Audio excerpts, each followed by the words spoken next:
first thing you need to understand about St. Jude's Hospital is its age.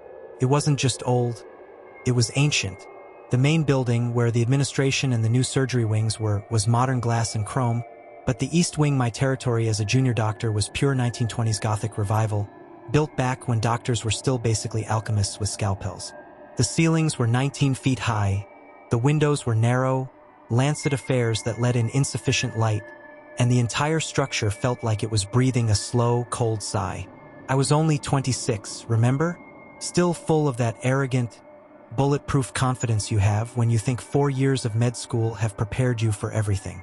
But St. Jude's had its own curriculum, a silent, unwritten one taught only after 2 a.m. My routine was mechanical, a shield against the existential exhaustion. I was living on 4 hours of sleep and 4 caffeine, wearing scrubs that always smelled faintly of antiseptic and, somehow, damp soil. It was my 3rd October night shift, and the chaos of Halloween was a dull, thrumming backdrop. You get used to the noise, the sirens, the frantic families, the constant chatter of the ER, but tonight, the silence in the East Wing felt heavier than the noise outside. The wristband system, green for life, red for death, was supposed to be my anchor to reality. It was a beautiful piece of low-tech hospital policy. No ambiguity. You saw red, you backed off, you called the orderly, you filled out the forms. Simple. My supervisor, Dr. Hayes, a man whose permanent cynicism was his only visible emotion, barked the order. Need the trauma kit from sub-level 3, stat. The old lockbox. And don't dawdle, doctor. We've got a kid who thought a power tool was a prop. Sub-level 3. The phrase itself was a death sentence for my already frayed nerves. It was the lowest point, the foundation of the original hospital. They kept the overflow morgue freezers down there, tucked behind a vast, echoing storage area full of retired equipment. Rusted iron lung prototypes, ancient X-ray machines that probably emitted lethal doses of radiation, and stacks of yellowing patient files dating back to the Roosevelt administration. The place wasn't just cold. It felt vacuum-sealed of warmth. The air was pressurized, thin, and smelled like ozone and old pennies. I took the service elevator, the one with the grating you could see through. It was slow, clunky, and utterly medieval. As I reached the 2-hour mark of the descent, it only felt that long, really. The door started to close. That's when I heard the plea, "Wait, please." A woman, maybe in her mid-30s, slipped into the car. She was wearing a paper-thin hospital gown, the awful turquoise color they used for temporary admissions, and those flimsy, grippy socks. Her face was a mask of utter weariness. Not pain, exactly, but a deep structural fatigue that seemed to emanate from her bones. Her hair was a limp, mousy brown, scraped back, emphasizing the dark hollows under her eyes. She carried nothing, didn't seem to lean on anything. She just existed, a ghost already out of the machine. I asked her floor. She didn't respond. She just stared at the wall above the buttons, utterly still. I hit SL3, and the elevator began its agonizing, groaning descent. The rattling cables sounded like heavy chains being dragged across stone. "Rough night, ma'am," I offered, a desperate attempt to cling to the protocol of the living. She finally met my eyes, and for a fleeting second, they held a startling, deep blue clarity that seemed entirely wrong for her exhausted face. "They're all long nights here, aren't they, doctor?" she murmured. Then, just as suddenly, the clarity vanished, replaced by that blank, unnerving pallor. She never once requested a floor. The descent took forever. I used the time to analyze her medically, instinctively. Her color was off, her skin was cool and papery. Classic signs of severe shock or deep anemia, but her posture was too rigid for collapse. I mentally ticked off diagnoses, a desperate defense mechanism against the growing sense of wrongness. The elevator finally clunked into place at sub-level 3. The doors groaned open. The lights were minimal down here, flickering sodium lamps throwing enormous, leaping shadows. The concrete walls were damp, streaked with mineral deposits that looked like solidified tears. The smell was the first assault.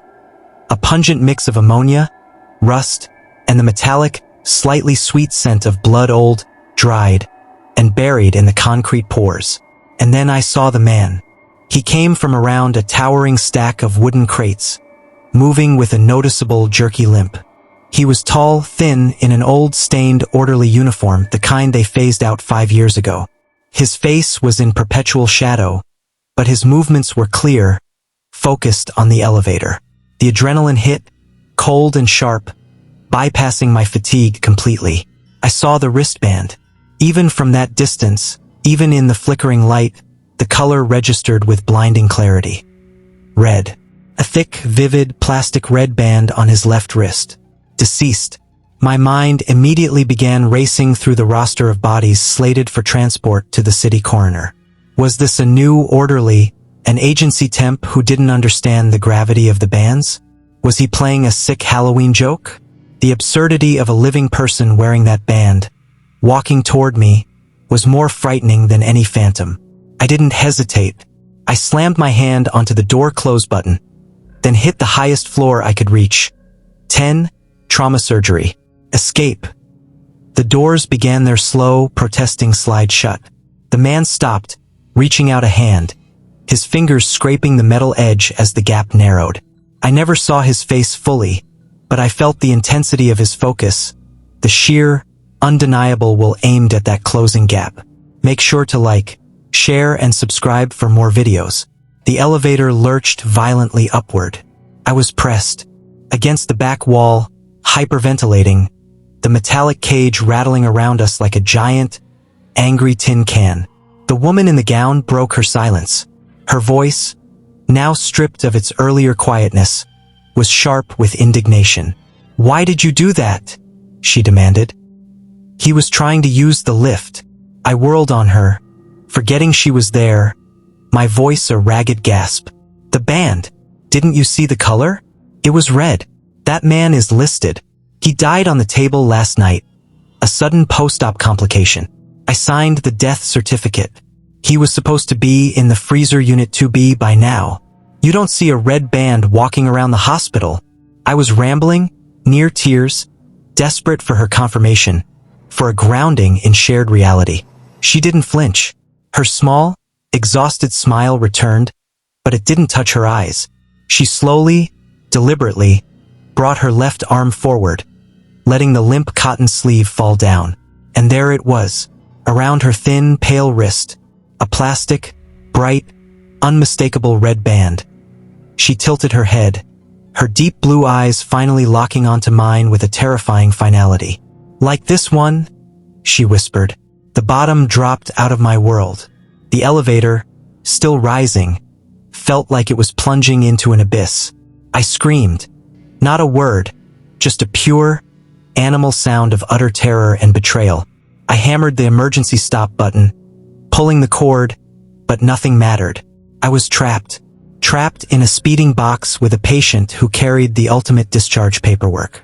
When the elevator finally jerked to a stop and the doors opened onto the 5th floor, the woman was gone. The space she occupied was simply empty. The nurse's station light and the bustle of the floor seemed impossibly bright, loud, and clean after the sensory horror of the basement. I didn't go to the trauma unit. I collapsed at the nearest station, shaking uncontrollably. I was given a sedative and told I was suffering Halloween stress fatigue. No one believed the story of the man or the woman. Late October evening.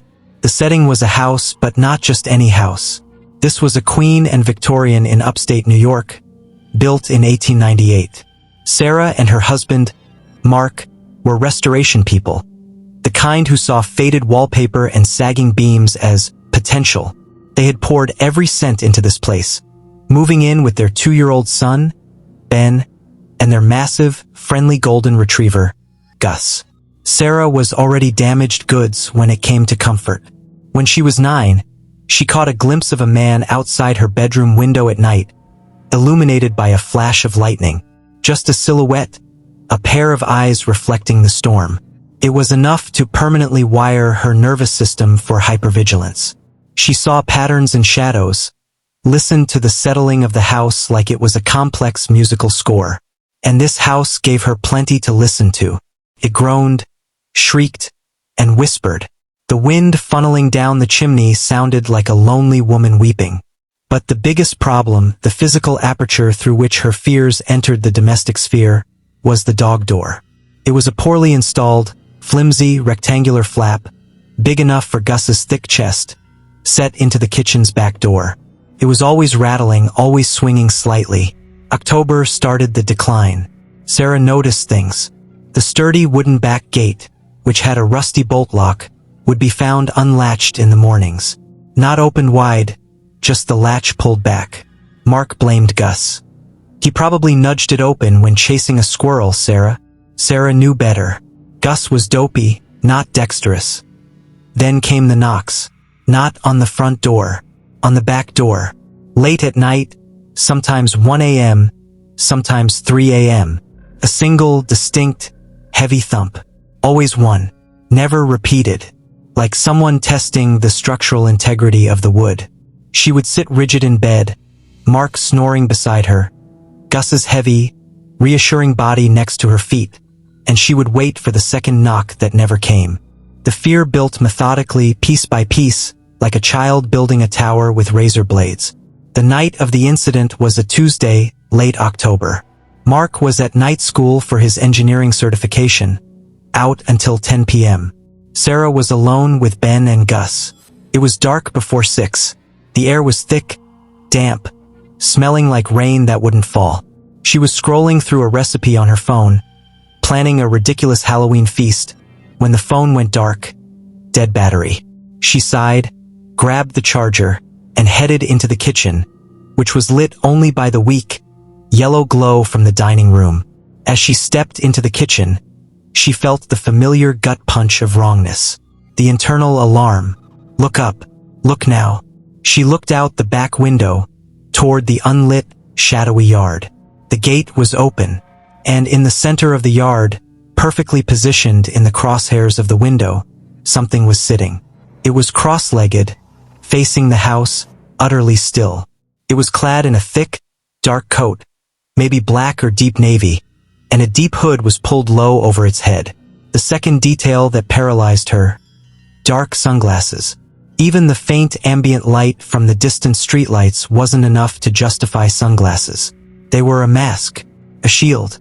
The shock was a physical vacuum, sucking the air from the room.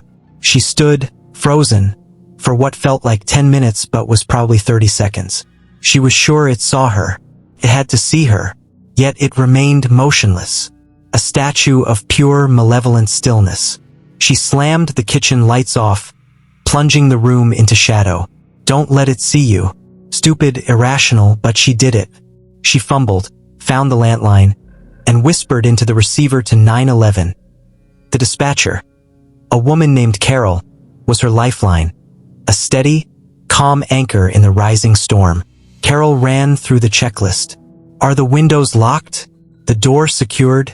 Can you get to a secure, interior room? Sarah was babbling about the sunglasses, the stillness, the open gate. Carol kept bringing her back to the physical. Where is the person now, ma'am? Can you see them? Sarah crept low, crawling on her knees across the linoleum floor, trying to peek through the lower edge of the window. The figure was still sitting, just sitting, waiting. Then she remembered the dog door, the hole, the flaw in the fortress. It was an aperture that led directly to her life, a weakness she had never addressed because Gus needed it. She had to check it. She had to verify the barrier.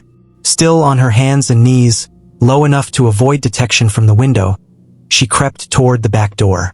She reached out a shaking hand, feeling the cold, cheap plastic of the flap. She got to the base of the door, her heart a frantic, trapped bird in her chest.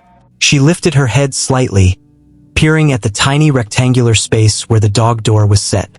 And there, pressed directly against the outside of the flimsy plastic, blocking the view entirely, was the bottom edge of the dark coat.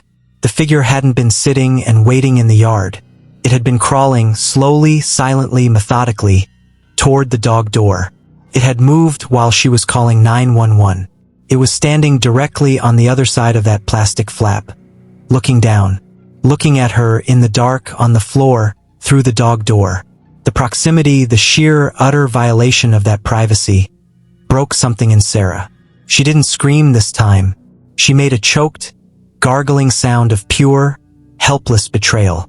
She scrambled backward, scuttling across the floor like a crab, grabbed a whimpering Ben, and fled to the walk-in closet in the master bedroom.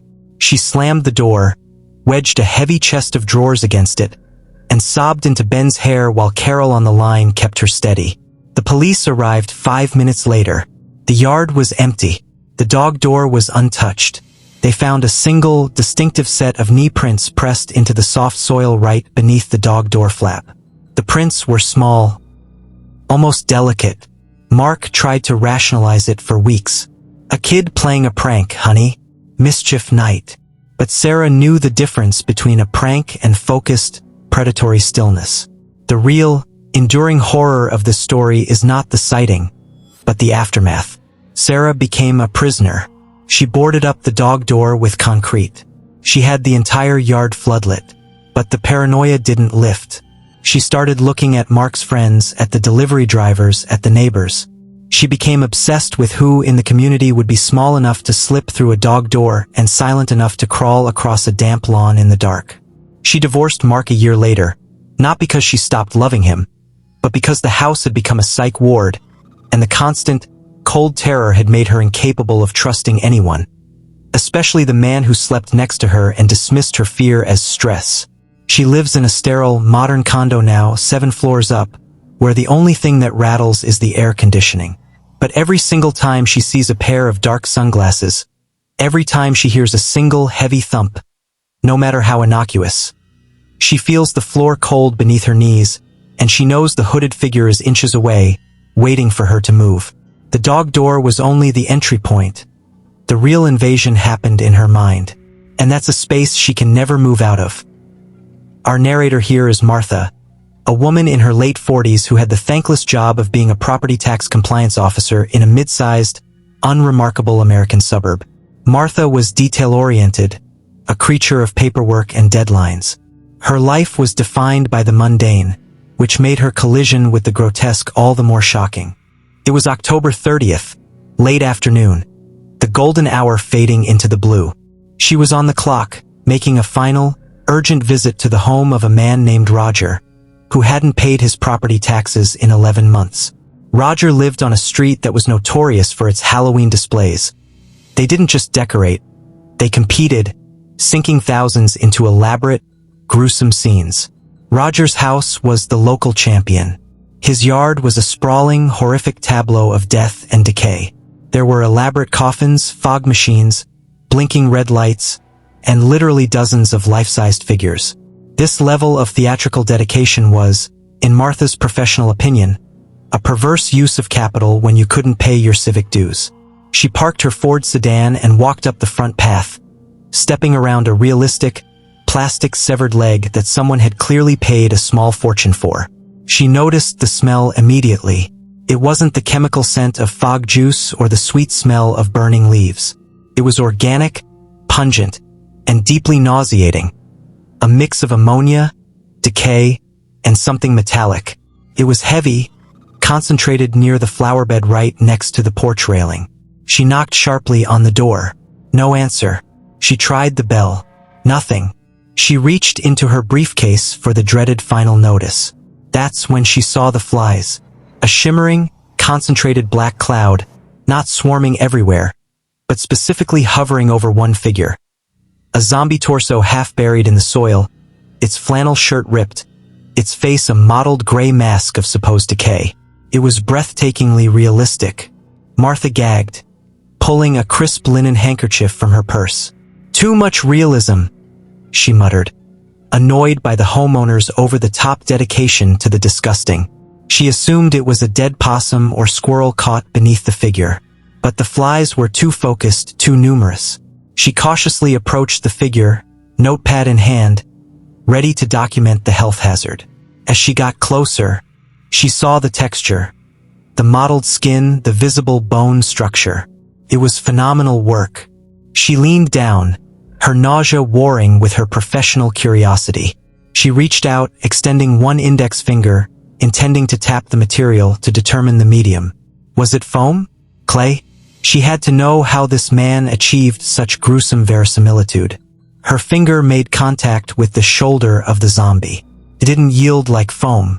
It didn't scrape like plaster. It was soft, unnervingly so, and cold. A deep, penetrating coldness that felt utterly, physically wrong. In that single instant of contact, her brain stopped recognizing the object as a prop. All the filters of holiday fun and seasonal decoration collapsed. The smell became the smell of rotting human flesh. The texture was the texture of skin held just above freezing. The flies were doing their hideous, necessary work. Martha didn't scream immediately. She stood up straight, frozen, staring at the figure's face. Its mouth stretched wide in a permanent, silent O of shock. Her whole world pivoted on that one touch. This was not art. This was death. She stumbled backward, tripping over a plastic tombstone, landing hard on the damp lawn. Her scream, when it finally escaped, was high-pitched, raw, and desperate. She clawed her way to her car, grabbed her mobile, and called the police, no longer a tax compliance officer, but a witness to an unspeakable crime. The police response was immediate. Within minutes, the quiet street was flooded with blue lights. They confirmed the awful truth. The figure in the flower bed was the corpse of a man, recently deceased, positioned and costumed to look like a decoration. Roger, the homeowner, the neighborhood's decorating champion, was gone, fled. The investigation that followed was a masterclass in psychological horror. Roger was a quiet, unassuming loner. He had worked as a professional scenic designer for local theater and film, a master of prosthetics and makeup. He didn't just kill his victim. He turned the corpse into a spectacle. The police found journals, full of chilling detail. Roger hadn't planned the murder for Halloween, but immediately realized the holiday was his perfect camouflage. His notes detailed the meticulous process of preservation and presentation. He had relied entirely on the social contract of the holiday, the universal agreement that during the last week of October, nothing you see in a yard is real. The more realistic, the more it had to be a prop. The ultimate twist, the final, grinding turn of the screw, was the realization that dozens of people had walked by that house that week. Neighbors, trick-or-treaters, other decorators. All of them had stopped, pointed, laughed, and complimented Roger on his brilliant, realistic display. Children had taken selfies with the real corpse. The horror had been openly displayed, celebrated, and completely missed because it was hidden behind the mask of expected fantasy. Martha, the compliance officer, became a shell of her former self. The logical, ordered world she trusted had been shattered by the realization that her mundane job had intersected with true, profound evil. She had to identify the victim's photo, a man named Terry, a former colleague Roger had envied. She quit her job. She couldn't look at a garden gnome or a lawn ornament without feeling that cold, skin-like texture beneath her fingers. She became a reclusive, deeply spiritual person, terrified of the superficial world. She spent a year talking to the police, the FBI, and psychologists trying to explain the paradox. That the moment she stopped looking for a criminal and started looking for a prop, the truth was revealed. The shame of the neighborhood was palpable. The house was torn down. But the lesson remained, cold and sharp. On Halloween, when everything is fake, the most successful monster is the one who chooses to be real, knowing that the rest of the world will dismiss him as a costume. And that, my friends, is why the terror of the mannequin in the yard lingers. It proved that sometimes, the only thing that separates you from a horror show is your own willingness to believe in a lie.